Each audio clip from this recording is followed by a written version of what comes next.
jungle.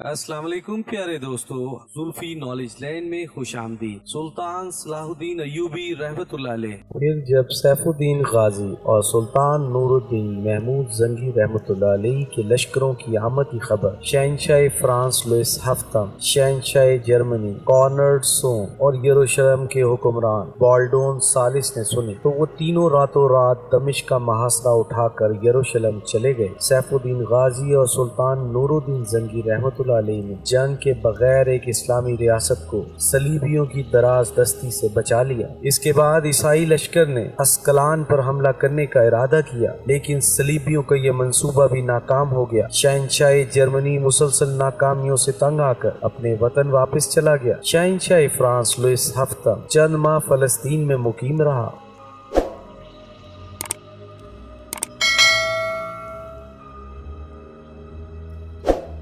اور پھر وہ بھی اپنی پیشانی پر نامرادی کا داغ سجائے ہوئے 1149 میں فرانس لوٹ گیا۔ دوسری مقدس جنگ جو بڑے زور و شور کے ساتھ شروع کی گئی تھی، ایک شرمناک موڑ پر ختم ہو گئی جس میں لاکھوں عیسائی مارے گئے۔ یہ ایک ایسی عبرتناک شکست تھی کہ جس کے بعد شہنشاہ فرانس اور شہنشاہ جرمنی نے زندگی بھر مقدس جنگ کا نام نہیں لیا۔ دوسری صلیبی جنگ جس کا محرک شعبدہ باز سینٹ برنارڈ تھا، وہ بھی لرزہ خیز انجام سے دوچار ہوا اور رہتی دنیا تک عبرت کا نشان بن کر رہ گیا۔ اس واقعے کی مختصر تفصیل یہ ہے کہ ایک رات سینٹ برنارڈ نشے کی حالت میں ایک بری عورت کے ساتھ تھا۔ یہ وہی فاحشہ عورت تھی جو عورتوں کی 50,000 فوج کے ساتھ یروشلم آئی تھی۔ جب سینٹ برنارڈ کے محافظ سپاہی کو یہ اطلاع ملی کہ اس کا مذہبی پیشوا بد مستی میں مشغول ہے تو وہ بے دریغ کمرے میں داخل ہو گیا اور اس نے پہلے فاحشہ کو قتل کیا، پھر سینٹ برنارڈ کی طرف بڑھا۔ میں تمہارا مقدس پیشوا ہوں، شعبدہ باز راہب ہذیانی انداز میں چیخ رہا تھا، میرے قتل سے گریز کرو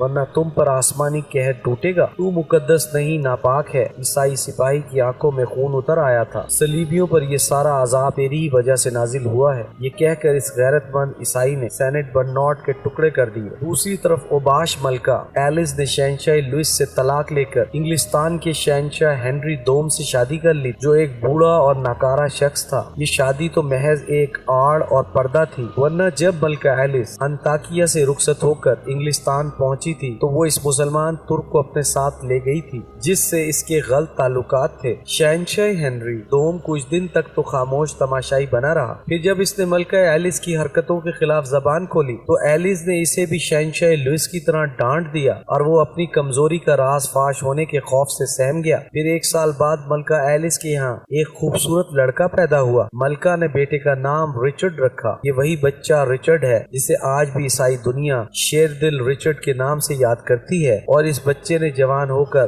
سلطان صلاح الدین ایوبی سے کئی صلیبی جنگیں لڑی تھی۔ شہنشاہ فرانس لوئس ہفتم اور شہنشاہ جرمنی کانرڈ سوم اپنی محرومیوں اور ناکامیوں کا ماتم کرتے ہوئے کبھی کے واپس جا چکے تھے اور ایک بھولی ہوئی داستان بن کر رہ گئے تھے، مگر ایک انتہائی متعصب عیسائی نوجوان گارنیٹ ابھی تک اس علاقے میں اپنی ماں لوزی کے ساتھ ٹھہرا ہوا تھا۔ گارنیٹ کی طرح لوزی بھی مذہبی معاملات میں دنیا کی انتہائی تنگ نظر عورت تھی۔ اگر اس کے اختیار میں ہوتا تو وہ صفحہ ہستی سے مسلمانوں کا وجود تک مٹا کر رکھ دیتی۔ لوزی والی تلیتلا اندلس فینش کی بیوی تھی۔ وہ سمجھتی تھی کہ جس طرح عیسائیوں نے اندلس اسپین میں مسلمانوں کے سینکڑوں سالہ اقتدار کی بنیادیں اکھاڑ پھینکی تھی، اسی طرح بغداد اور مصر کو بھی نیست و نابود کر دیا جائے گا۔ وہ اپنی آنکھوں میں یہی خواب لے کر شہنشاہ جرمنی اور شہنشاہ فرانس کے ساتھ اندلس سے یروشلم آئی تھی۔ پھر جب شہنشاہ لوئس اور شہنشاہ کانرڈ دوسری صلیبی جنگ میں شکست فاش کھا کر واپس جا رہے تھے تو لوزی نے انتہائی تحقیر آمیز لہجے میں کہا تھا، یہ دونوں عیسائیت کی پیشانی پر ایک بدنما داغ ہیں، یسوع مسیح ان پر زمین تنگ کر دیں اور آسمان ان پر لعنت برسائے۔ لوزی کی اسلام دشمنی کا اندازہ اس سے کیا جا سکتا ہے کہ وہ اپنے دربار کے سارے عیش و آرام چھوڑ کر یروشلم میں خانہ بدوشوں کی طرح پڑی ہوئی تھی اور روزانہ اپنے بیٹے گارنیٹ کے جذبات کو مشتعل کرتی کرتی رہتی تھی، میں اس وقت تک اندلس واپس نہیں جاؤں گی جب تک کسی مسلمان ریاست پر عیسائیوں کا قبضہ نہیں ہو جاتا۔ گارنیٹ اپنی ماں کی جذباتی تقریروں سے متاثر ہو کر مستقبل کی منصوبہ بندی کرنے لگا۔ وہ عیسائی بستیوں میں جاتا اور اپنے ہم عقیدہ لوگوں کو صلیبی جنگوں کی یاد دلا کر ان کی مذہبی غیرت کو ابھارتا،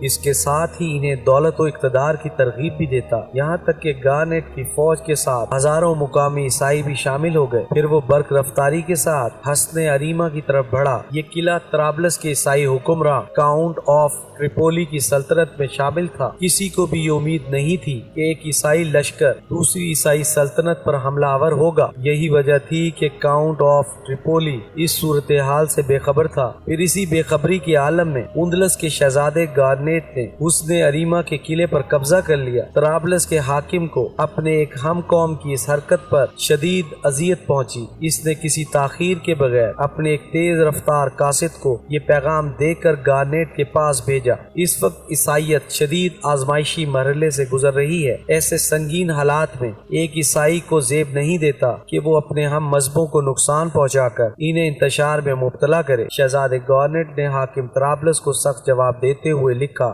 اگر تم سچے صلیبی ہو تو میرے ساتھ مل کر مسلمانوں سے جنگ کرو یا پھر طرابلس کا تخت خالی کر دو۔ ایک بزدل مسیح کو حکومت کرنے کا حق حاصل نہیں جو اپنے عیش و آرام پر قومی مفادات کو قربان کر دے۔ حاکم طرابلس جانتا تھا کہ مسلمانوں کے ساتھ جنگ کرنے کا انجام کیا ہوگا، اس لیے اس نے فوری طور پر سلطان نور الدین محمود زنگی کو خط لکھا، اگر میری حکومت کے تحفظ کی ضمانت دی جائے تو میں ذاتی طور پر اس بات کو پسند کروں گا کہ آپ آگے بڑھ کر حصن اریما کے قلعے پر قبضہ کر لیں۔ حاکم طرابلس نے اپنا اقتدار بچانے کے لیے نہایت دور اندیشی سے کام لیا تھا۔ اگرچہ وہ خود ایک فریب کار انسان تھا، لیکن اس حقیقت سے باخبر تھا کہ مسلمان وعدہ خلافی نہیں کرتا، اس لیے حاکم طرابلس نے سلطان نور الدین محمود زنگی کو حصن اریما کے قلعے پر قبضہ کر لینے کی پیشکش کی تھی۔ وہ اچھی طرح جانتا تھا کہ اگر شہزادہ گارنیٹ کو نہ روکا گیا تو پھر اقتدار کے ساتھ اس کی زندگی کو بھی شدید خطرہ لاحق ہو جائے گا۔ اس وقت والی شام دمشق کے علاقے بلبک میں مقیم تھے۔